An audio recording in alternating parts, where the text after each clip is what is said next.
I'm with my friend Dave Ritenburgh in southeastern Michigan today. He has a wonderful collection of Moline tractors specializing in four-wheel drive models, which is really very, very special.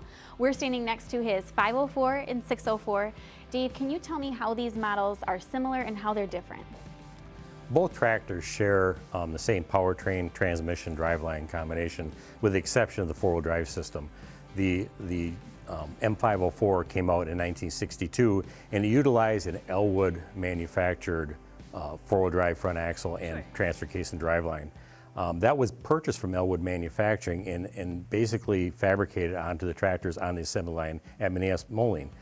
They did that for about a total of 31 units, 21 diesel and 10 gas, and after that they changed and modified their transmission casting to accept their own self-built transfer case. So when the 604 model came out, it utilized Minneapolis Moline's own transfer case, and they bought the four-wheel drive components from both Rockwell and American Coleman Tractor Company.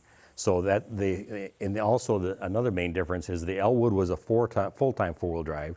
The only time it was not in four-wheel drive was when you're in high or fifth gear, whereas the later Coleman in the 604 had a transfer case that you could shift in and out of four-wheel drive as you desired. Now, tell me about the color difference.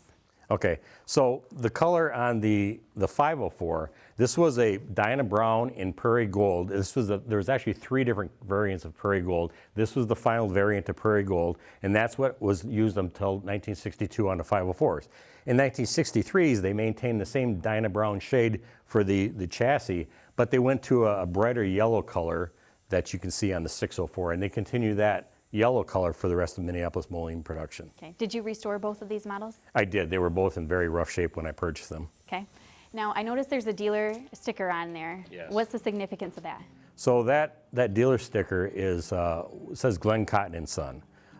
These tractors were not sold at Glenn Cotton and Son's dealership, but Glenn Cotton did have a dealership, and his sons were Glenn Cotton was my great-grandfather, Raymond Cotton was my